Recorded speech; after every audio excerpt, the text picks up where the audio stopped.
Wake that ass up. Early in the morning. The Breakfast Club.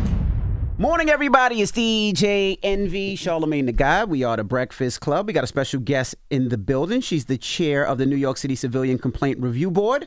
We have Arva Rice. Welcome. Good morning. Why, good morning, gentlemen. Thank you so much for having me. How you feeling this morning? Pretty good, pretty good. So let's jump right into it. What is the Civilian Complaint Review Board, and does it really matter? You always hear people or civilians make complaints, but does it really matter, and what does it actually do?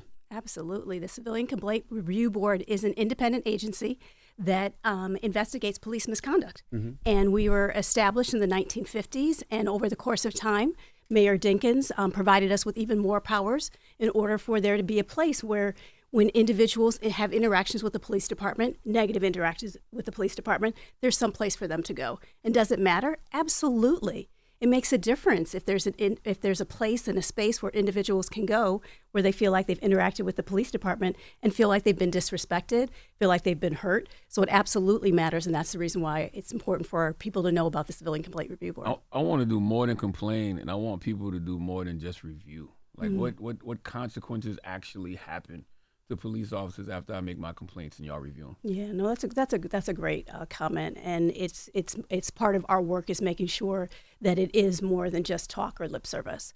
And so when individuals come to the Civilian Complaint Review Board, basically there's a couple of different consequences for those interactions with us. So basically people file their complaint, they come to us and they talk about the incident. We'll be able to pull, if it's possible, body-worn camera footage that actually shows the interaction with the police officer or police officers.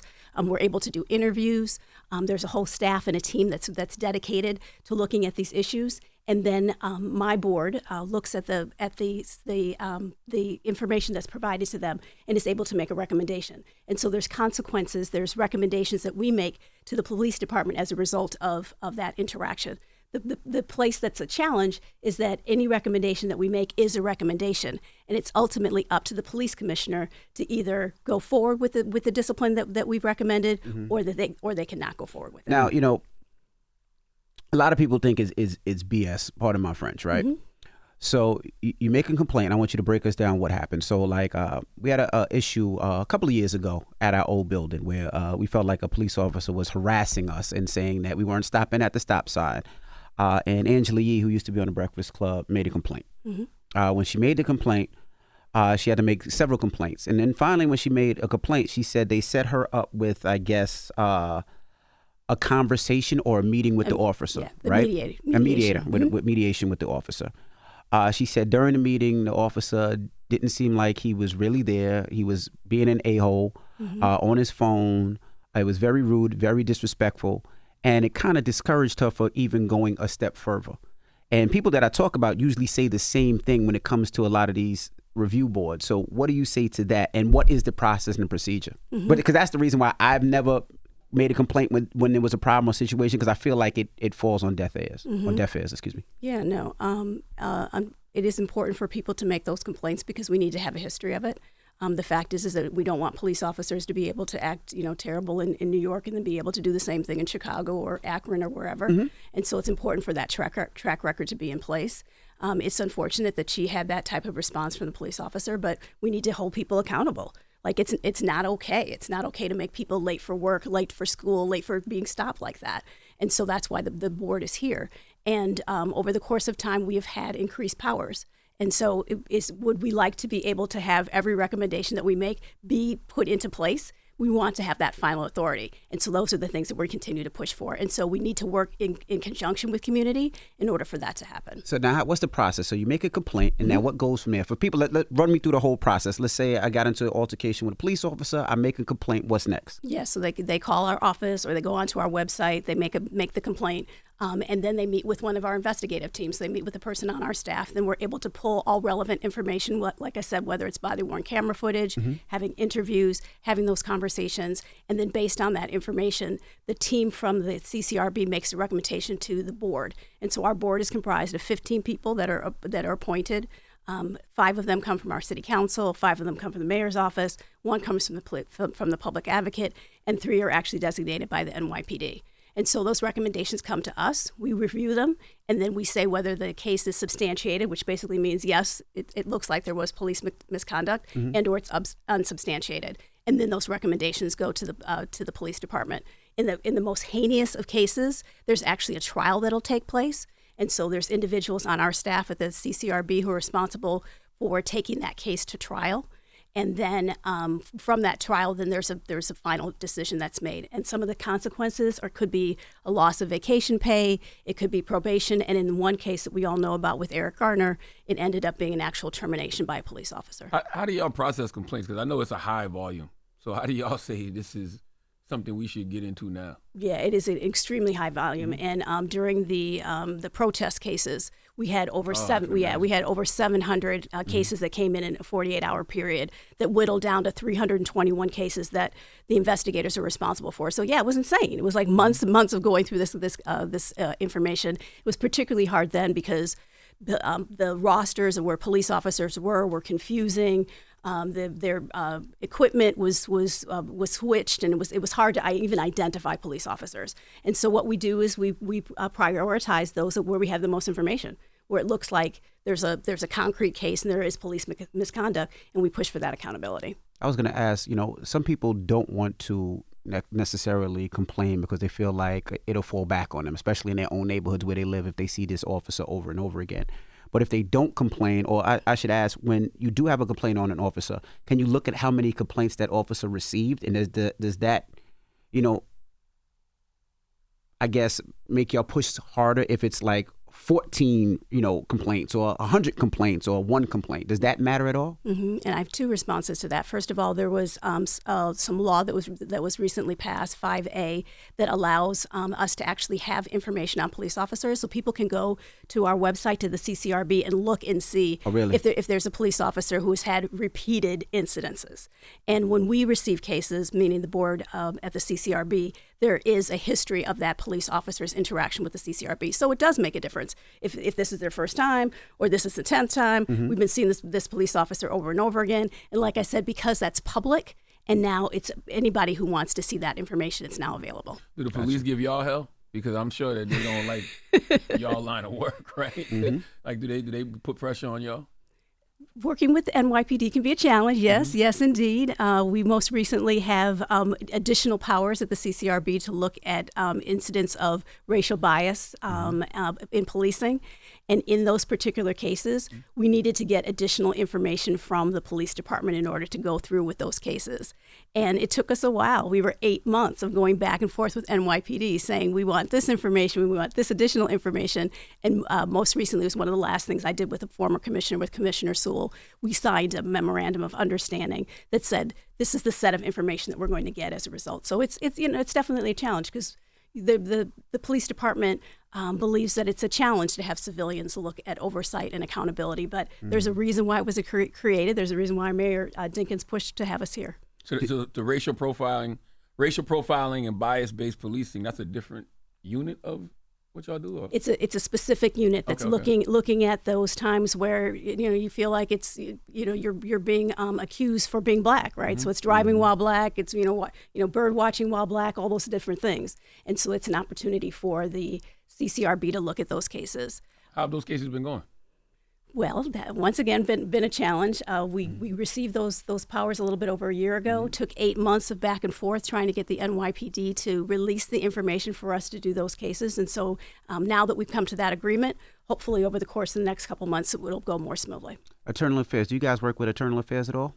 Internal Affairs really looks at internal issues, and it's about 75% of police officers reporting misconduct amongst police officers, and so it's an area issue that they handle within the NYPD. Well, what do you think New York could do to strengthen just police accountability? What do we think what do I think that they can do in order to strengthen it? Yeah, to strengthen police accountability. Yeah, I mean, I think there's a lot of different things. When you talk about the issues that our community has with the police, it's long standing, and you think about where the police department came from. We were doing slave catching, right? So that's where it came from, right? In Virginia and the Carolinas. Exactly, and so here we are today, and there's some individuals that believe that it's the criminalization of poverty that's led to so much over policing. Then there's other folks who believe that it's about accountability, and that's where I sit, right? And so I think it's important for us to have immediate access to that body-worn camera footage. Right now, we have to put in a request to NYPD, and they respond to us when they respond to us, right? Mm-hmm. And it would be better if we were able to get that information more quickly. The other thing that's important to us is something called sealing statutes, and basically that means that when there's an incident, basically that record is sealed. It literally goes into an envelope, gets sealed, and so we have to file a lawsuit in order for it to get unsealed and us to be able to look at that police officer's record. And so if CCRB were able to look at those records, it would be helpful to us as well. And then also, I mentioned it before, we want final authority. We want to not only make recommendations for discipline, but we want those recommendations to stand. I was going to ask, you were talking about so many complaints coming in.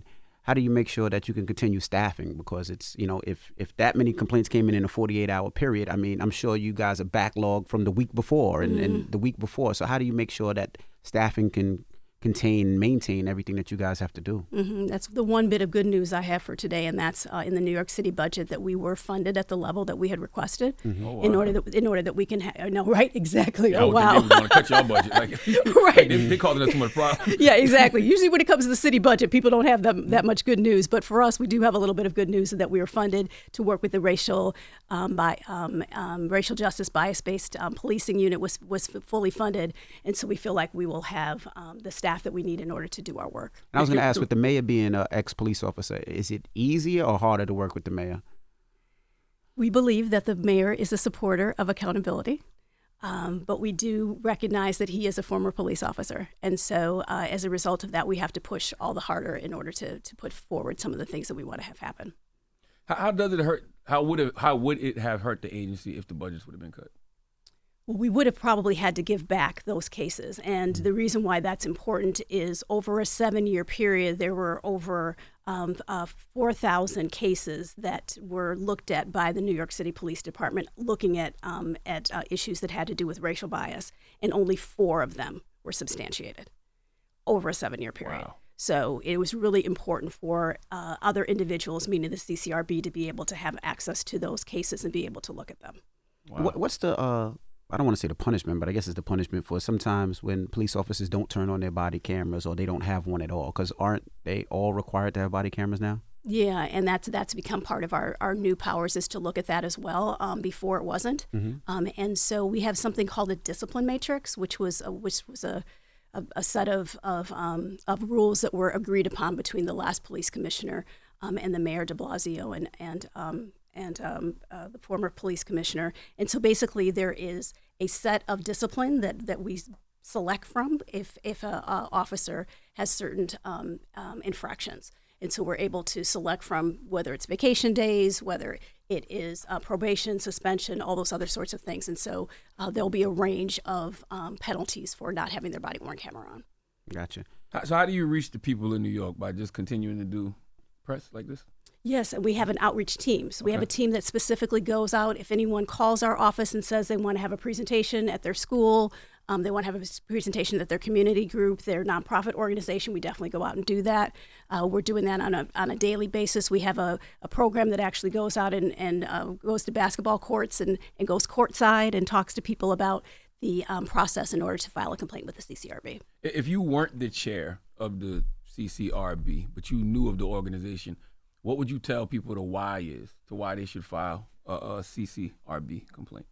I would tell them the why is that they matter. And it matters that if you interact with a police officer and you feel disrespected, that your time is taken, that you feel like you're treated a certain way because of your zip code. And there needs to be accountability for that. And so that's the reason why I would tell them to definitely file that complaint. And have you seen, I guess, more complaints after? It seems like they brought stop and frisk back in certain areas. Have you seen more complaints due to that? We have, there's about 4,000 complaints that we have on an annual basis. And so right now we're tracking at about the same level as we have in the past. But we definitely encourage people, like I said, that feel like they've been disrespected to come to the CCRB. Most people don't even know. That's the sad thing. After you you get into an altercation or a problem with a police officer, they don't know the next step to do it because they don't even think about it. They just feel like it's a waste of time. So, and you want to call somebody, right? Because the people that's supposed to be protecting and serving you just violated you. So it's like, who do I call? Right. So it's good to have somebody. Right, exactly. And I think that the people who know that it's a waste of the people who think it's a waste of time have a knowledge that it even exists.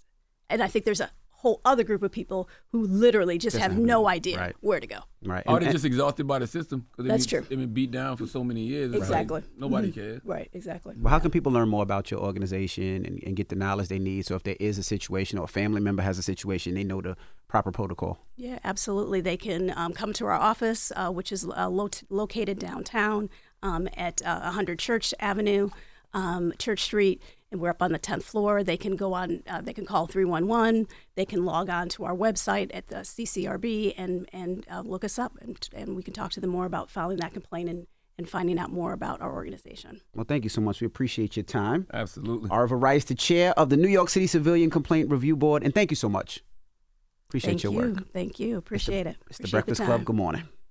Wake that ass up. Early in the morning. The Breakfast Club.